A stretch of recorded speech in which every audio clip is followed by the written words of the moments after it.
In our last lesson, we looked at how various symbols and images could be used to visualize a nation, could be used to propagate the idea of a nation state. And in this way, the masses got some kind of a concrete visual thing to relate with. And when these various female figures, when these various symbols and images stood as the symbols of the entire nation, the masses could better identify with the national cause. But the spirit of nationalism was not interpreted similarly and uniformly in different centuries. Because initially the spirit of nationalism entailed a fight for attaining freedom from different kinds of foreign domination, from any kind of autocratic conservative monarchical rule. But over the years, this very concept of nationalism disintegrated into certain narrow-minded interests. In this lesson, we will be learning about how nationalism over the decades got tied with imperialist ideas and intentions of various European powers. Now, when the European empires, kingdoms, monarchies gave way to new independent nation states, these nation states became increasingly intolerant of each other. They had just gained their independence, they had just gained their new status as nation states, and they were very hostile amongst themselves. They tried to control more and more regions so that they could establish their supremacy. So in the initial years, these nation states became increasingly intolerant, so much so that they were always prepared to go to war. So at the drop of a hat, these new nation states could fight full-fledged wars against each other. During this time, the leaders of these new nation states started manipulating the nationalist aspirations in order to further their own narrow-minded and constrictive aspirations. What do we understand by this here? Now, this was a time when the European powers were setting up their colonies in different parts of the world, like in Africa and Asia. And their own imperialist intentions had made them more and more aggressive, which is why they also became intolerant of each other within Europe itself.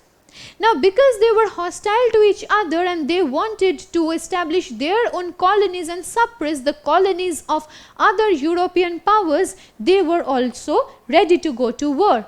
Now, over the years, the leaders or the heads of these nation states actually started to manipulate the people. Manipulate in the sense that these people were now made to believe that imperialist aspirations were good for these new nation states as a whole. And as a result of this, the European great powers now started exploiting Africa and Asia. They settled their own colonies there, and these colonies were actually the means of oppressing and exploiting the indigenous people in these continents. And when they were establishing their colonies, they were always fighting amongst themselves so that they could get hold of the largest amount of colonial holdings. So this was the dominant spirit throughout Europe in the latter half of the 19th century. But the area that was the source of the greatest tension and conflict within Europe itself was the Balkan region. Post 1870s, this entire multi-ethnic Balkan region was the source of a huge number of issues and conflicts. Now, which was this Balkan region? This Balkan region was in the eastern part of Europe, and it comprised the modern-day European nations of Romania, Albania, Bosnia, Herzegovina, Greece, Serbia, Montenegro. So all these various regions were together called the Balkan region. And here people from various ethnicities lived together, which is why it was a multi-ethnic region. And these people together were called the Slavs. So these Slavs were of different ethnicities, and these Slavs were not really in peace with themselves. Now a very important point that we need to remember is that this Balkan region was a part of the Ottoman Empire. So when the Ottoman Empire began disintegrating in the 19th century, along with the conflicts among these various Slav ethnicities, this entire region became very explosive. The ground was fertile for many disruptions, for many conflicts to happen in the Balkan region.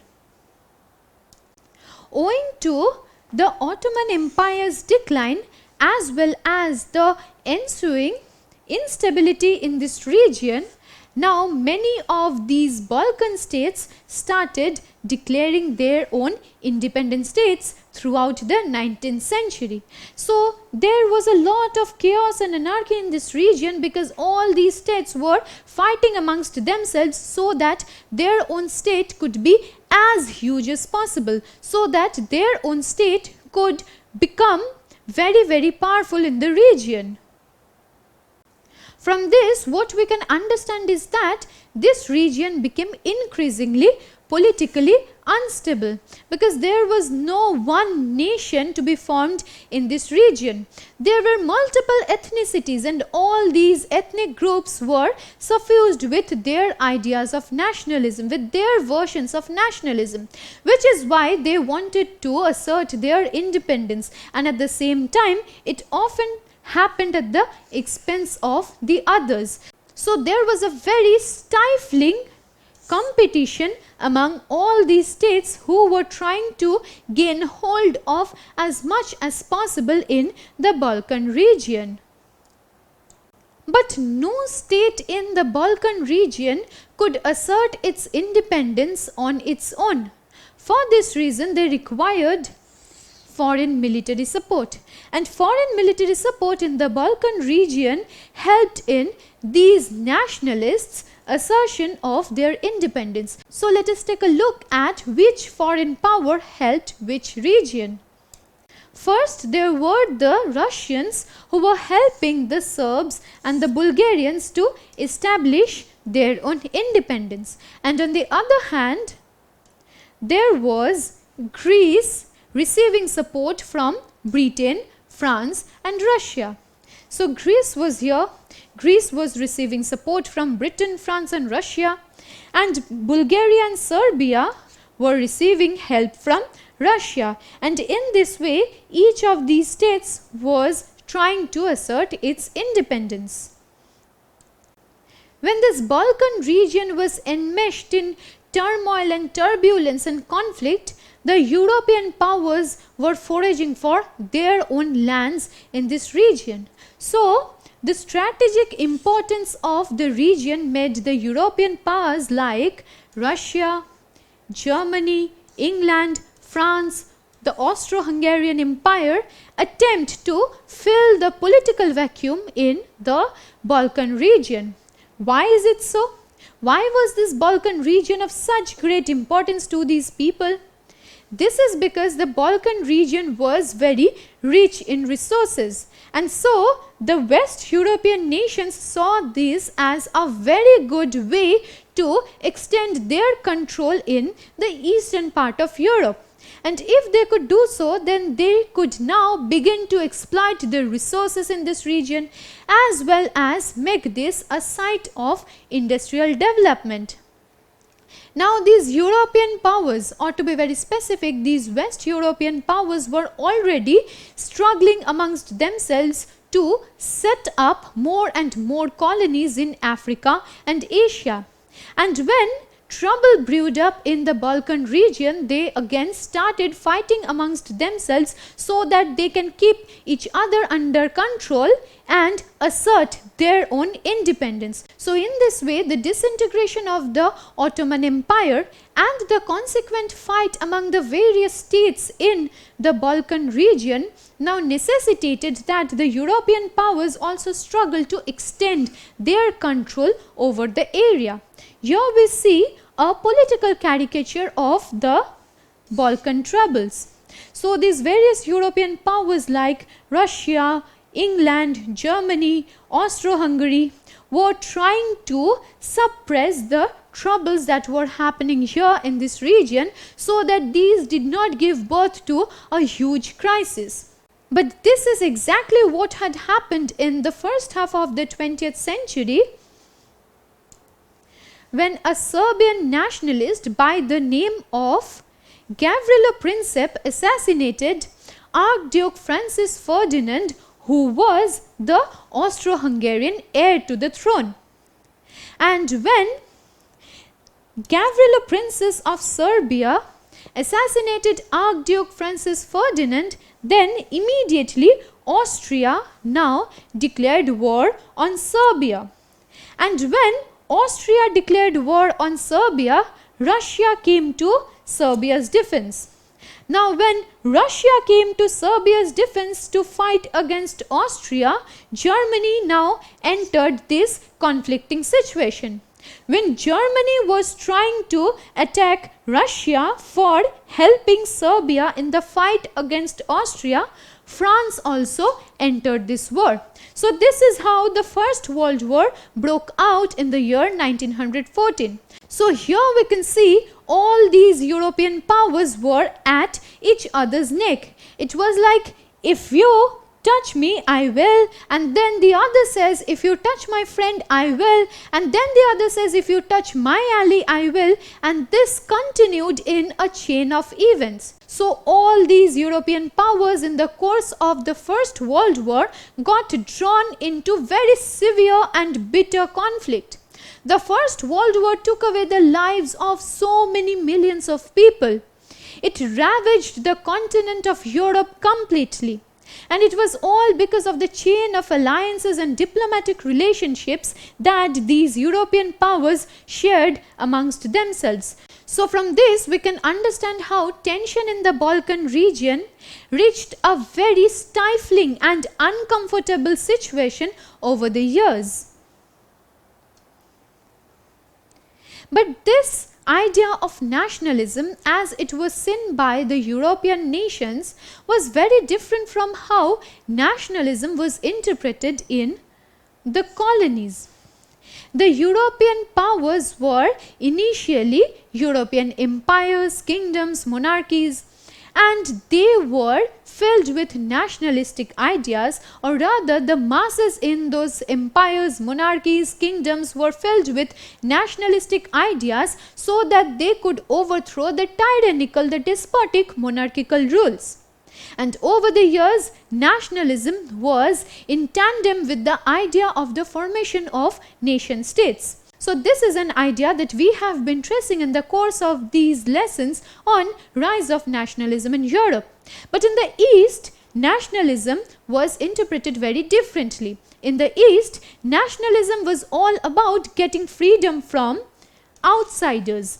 So nationalism did not really entail a feeling of ethnic or linguistic superiority. Here, these people were actually fighting against foreign powers, fighting against the foreign dominations. And who were these foreign powers, these foreign domineering authorities? Well, in Africa and Asia, nationalism stood for anti-colonialism, because African and Asian countries were made colonies by the European powers. And in these colonies, people lost their independence, their autonomy, because these masses were colonized. Their language, their culture, their ways of living were supplanted by that of the colonizers. And these colonizers dealt with the colonized sections of the population very brutally, very violently. And so, in the minds of these colonized people in the African and Asian countries, was fostered, was engendered the idea of anti-imperialism. They had to overthrow the imperial rules which were arbitrarily imposed on them. So nationalism was tied with the struggles against imperialism in the colonies. So in the colonies, the spirit of nationalism united the people to fight against the colonial powers, to fight against these foreign powers. So let me ask you a question in this context. Nationalism in the East took form of anti-colonial movement. Do you think this statement is true or false? Well, this statement is true because colonialism in the East, as in the Asian and African countries, did not stand for linguistic or ethnic superiority as it was in the Western European nations. Here in these colonies, it was all about fighting against the imperial rules, fighting against the foreign colonizers. With this, we come to an end of our discussion on the rise of nationalism in Europe. In the course of these lessons, we learnt about a whole lot of things. We learnt what the spirit of nationalism is all about. It is a feeling of oneness, a feeling of unity and identification with a nation, with a geographical territory, with the shared history of a group of people, with culture, with language, with religion. And it is this one spirit of nationalism that helped people to fight their own revolutions for their independence. Now, the spirit of nationalism has been interpreted in different kinds of ways to suit different needs. We learned how it was the French Revolution that first fostered and spread the spirit of nationalism as well as the concepts of liberty, equality and fraternity throughout Europe. Now, in the period between 1830 and 1848, many revolutions were fought in different parts of Europe to overthrow the erstwhile conservative regimes.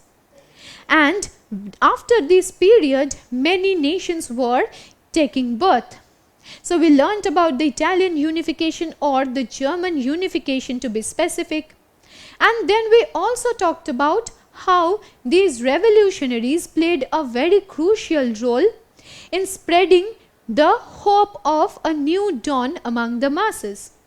Subsequently, we also learnt about how these ideas of revolution were spread and propagated among the masses through various symbols and images. What we have here is a visual illustration of nationalism as it was painted in 1848 by the French painter Frédéric Soriot. Now, let us briefly take a look at what this image shows us. Here we see a whole lot of people following the Statue of Liberty, and this Statue of Liberty is holding a torch which stands for the torch of enlightenment in her hands. It shows that it is this one spirit of liberty, the greater idea of liberalism that could liberate the masses, that could give the masses their dignity in life, their rights to live as individual citizens. Now, a band of people have already moved forward, and if we see, we will be able to locate the flags of the United States of America and Switzerland. Well, USA and Switzerland by this time had already become independent nation states. And right here we can locate the flag of France, which could be understood from the blue, white and the red colors. So France was also walking in this path to achieve an independent nation. And following France, we have Germany, and it is symbolized by the German flag. Well, it is worth noting in this context that in 1848, Germany had still not become an independent nation state. So from this, what we can understand is that this French painter had a utopian vision in mind. He believed that all these various European countries like Germany, Poland had already begun to work on the path towards freedom, on the path towards liberation, on the path towards forming independent nation states. And here we can see Jesus Christ overlooking this entire sin. It is as if he had extended his hand to bless all these people. So this is a very utopian idea or a very romanticized notion of the spirit of nationalism that helped all these masses together to go ahead and towards the path of freedom. Don't forget to subscribe to our channel and hit the bell icon. You can also register for free at DeltaStep.com or download the DeltaStep app to learn one-to-one with our amazing teachers or to get access to all our 5,000 plus amazing videos as per your school syllabus. Master each topic with our adaptive practice technology. Get million plus questions with step-by-step solutions and unlimited mock tests. Get all your doubts resolved instantly. Learn via games and win amazing prizes like PlayStations and iPads. So at DeltaStep, learning is not just fun and easy, it's rewarding too. So register for free now.